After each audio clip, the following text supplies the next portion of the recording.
Olá, meus irmãos, estamos juntos para estudar a palavra do Senhor. Eu tenho certeza que hoje também vai ser um tempo de crescimento para a nossa vida. Hoje vamos estar estudando o Evangelho de João, capítulo 8 e capítulo 9. Como que você tem aprendido as lições dos capítulos anteriores, nossos estudos? Eu espero que você tenha crescido nesse tempo e esteja desenvolvendo o seu coração de aprendiz, seu coração aprendiz. Vamos estar orando ao Senhor nesse momento e pedir ao Senhor que nos abençoe. Pai, fale ao nosso coração através da Tua palavra, que possamos ouvir a Tua voz e possamos te obedecer. Em nome de Jesus. Amém. Abra a sua Bíblia no Evangelho de João, capítulo 8. Nós vamos estudar do verso do 1 ao 11. Evangelho de João, capítulo 8, a partir do verso 1. Jesus, porém, foi para o Monte das Oliveiras. Ao amanhecer, ele apareceu novamente no templo, onde todo o povo se reunia ao seu redor e se assentou para ensiná-lo. Os mestres da lei e os fariseus trouxeram-lhe uma mulher surpreendida em adultério. Fizeram-na ficar em pé diante de todos e disseram a Jesus: Mestre, essa mulher foi surpreendida em ato de adultério. Na lei, Moisés nos ordena apedrejar tais mulheres. E o Senhor, que diz? Eles estavam usando essa pergunta como armadilha a fim de terem uma base para acusá-lo. Mas Jesus inclinou-se e começou a escrever no chão com o dedo. Visto que continuava a interrogá-lo, ele se levantou e lhes disse: Se algum de vocês estiver sem pecado, seja o primeiro a tirar pedra nela. Inclinou-se novamente e continuou escrevendo no chão. Os que o ouviram foram saindo um de cada vez, começando com os mais velhos. Jesus ficou só, com a mulher em pé diante dele. Então Jesus pôs-se de pé e perguntou-lhe: Mulher, onde estão eles? Ninguém a condenou? Ninguém, Senhor, disse ela. Declarou Jesus: Eu também não a condeno. Agora vá e abandone sua vida de pecado. Interessante esse texto da palavra de Deus. Então eu quero destacar 4 atitudes dos acusadores. Em primeiro, a conduta dos acusadores foi grosseira. Um estudioso, Charles Erdwan, diz que o motivo dos fariseus não era amor a Deus, nem o zelo pela justiça, nem a paixão pela pureza, nem pela santidade, muito menos a indignação contra o pecado, mas apenas o desejo de confundir Jesus, forçando a dizer uma palavra ou uma frase que pudesse servir de base para a sua prisão, condenação e morte. Em segundo lugar, a conduta dos acusadores foi hipócrita. Está no verso 5. Hipocrisia é falar ou fazer alguma coisa e sentir outra. E podemos ver esses sinais de hipocrisia neles. Em terceiro lugar, a conduta dos acusadores foi maliciosa. A malícia dos escribas e fariseus pode ser demonstrada em alguns aspectos. Como, por exemplo, eles não se portavam com a vida da mulher. Está no verso 3 e 5. Eles expuseram a mulher a uma situação de vergonha pública. Queriam eliminá-la como um objeto descartável. No coração deles não havia amor. Evocavam a lei para matar e não para amar. Isso é sério demais, né? E principalmente nos nossos dias, às vezes as pessoas evocam a lei e tudo, mas não para estender a mão, mas para condenar, né? Não quer dizer passar a mão sobre a cabeça, mas acabam querendo esmagar uns aos outros, né? Eles bajulavam Jesus para tentá-lo, isso é no verso 4. Eles chamavam Jesus de mestre, mas não o honravam. Não ouviam e não lhe obedeciam. Aquela era uma elogios falsos, né? Sorriso no rosto e e maldade no coração, um elogio, uma bajulação hipócrita. Eles persistiram no mesmo erro, está no verso de número 7. Aqueles fiscais da vida alheia estavam cegos e com o coração endurecido. Só conseguiam ver o pecado dos outros, mas não os próprios. O zelo pela lei não era para salvar vidas, mas para condená-las. Eles eram acusadores e não ajudadores. Será que nós temos sido ajudadores ou acusadores? Uma boa pergunta, né? Em quarto lugar, a conduta dos acusadores foi reprovável. Podemos concluir que a atitude daqueles homens foi reprovável por alguns aspectos. Eles não amavam a lei, nem aborreciam o pecado. Não buscavam a glória de Deus, mas a glória pessoal. Eles não estavam preocupados com a honra do nome de Deus, mas com o próprio prestígio. Eles revelaram ser parciais e presunçosos. Só trouxeram a mulher e deixaram o homem escapar. A lei previa a morte para o homem também.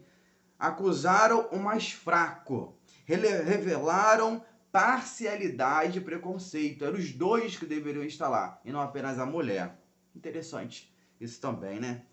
A parcialidade, não a imparcialidade, e o preconceito. Mas no verso de 7 a 11, nós vemos a misericórdia de Jesus. Jesus disse: quem dentre vós estiver sem pecado, seja o primeiro a tirar uma pedra nela. Está no verso 7. E digno de nota que a palavra grega significa sem pecado. Significa não só sem pecado, mas também sem um desejo pecaminoso. Portanto, Jesus estava dizendo: vocês só podem apedrejá-la se nunca desejaram no coração fazer o mesmo. Olha que interessante, né? O significado, né? Vocês só podem apedrejá-la se nunca desejaram no coração fazer o mesmo. A referência de Deuteronômio 17:7. A mão das testemunhas será a primeira contra ele para matá-lo, e depois a mão de todo o povo. Assim exterminarás o mal no meio de ti. Jesus tocou no nervo exposto, na ferida. O pecado deles era pior do que o pecado daquela mulher. Ela estava envergonhada e sem coragem de levantar o rosto por causa do seu pecado. Mas eles nutriam indiferença para com a mulher, inveja e ódio de Jesus a ponto de tramarem matá-lo. Existe um teólogo, Warren Wiersbe, quando ele diz que em vez de julgar a mulher, Jesus julgou os juízes. Interessante. Jesus restaura a dignidade da mulher. Isso é no verso 10 e 11. Tem algumas verdades sobre esses versos 10 e 11. Jesus não diminuiu a gravidade do seu pecado. Aquela mulher foi trazida, né, em pecado, no ato, e Jesus não diminuiu a gravidade do pecado daquela mulher. Ele não disse que ela era inocente ou que seu pecado não tinha importância. Jesus não tratou o pecado com leviandade. Ele não mandou a mulher para casa como se nada tivesse acontecido. Jesus não a condena.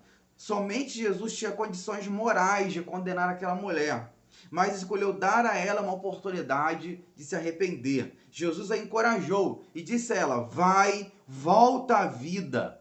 Não fique carregando seus traumas, recalques e culpa.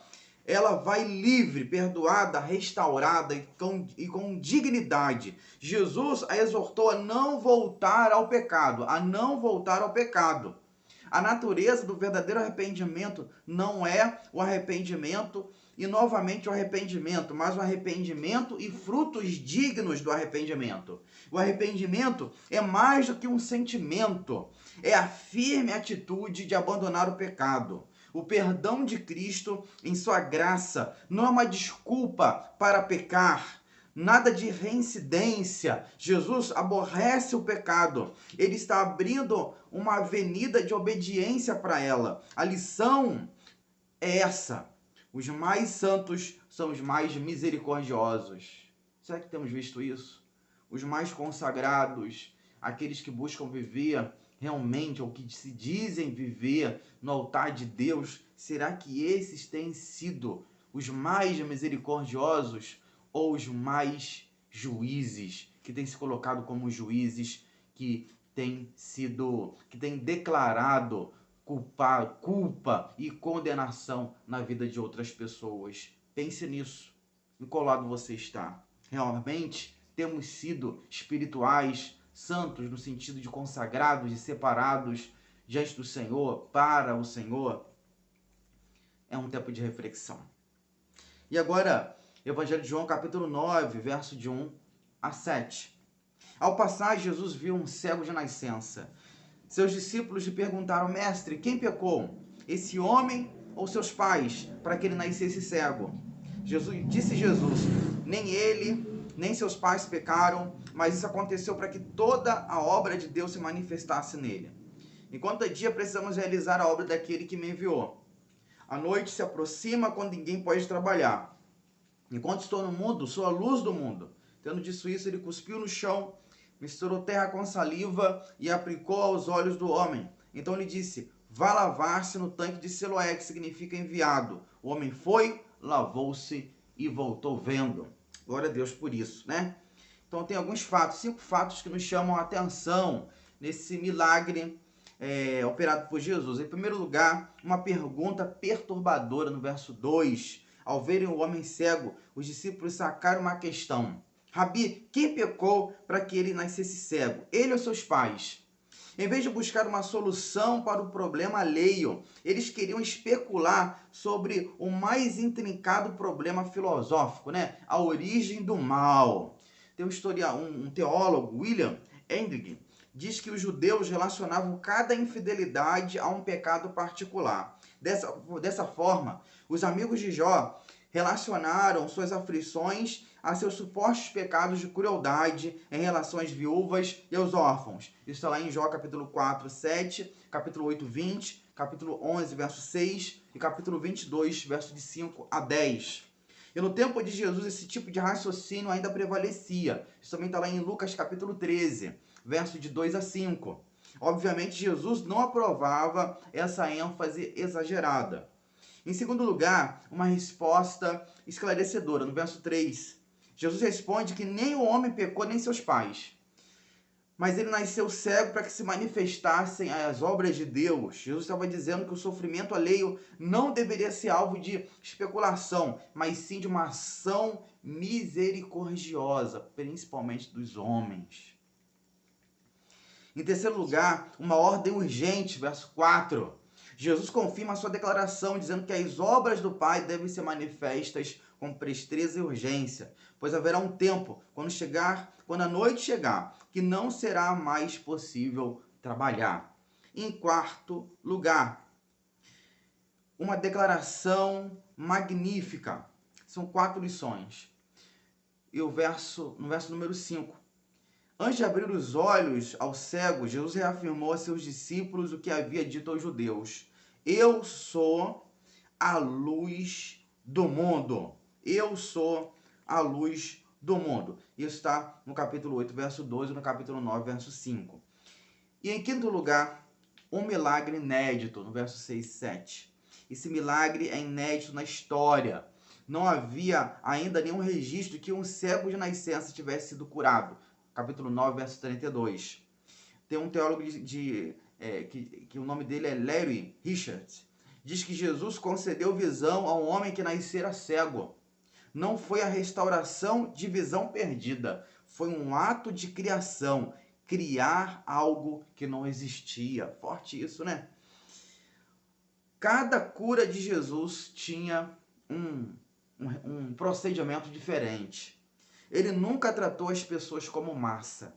Sempre cuidou de cada indivíduo de forma pessoal e singular. Que possamos aprender com Jesus essas lições. Ele tratou cada pessoa de forma singular, de forma pessoal, com amor, com misericórdia. Que possamos aprender com Jesus essas lições que compartilhamos hoje. Que Deus possa te abençoar e usar a nossa vida, ampliar a nossa visão. Que Deus abençoe você, a sua vida, a sua casa, a sua família e até o nosso próximo encontro. Que Deus te abençoe.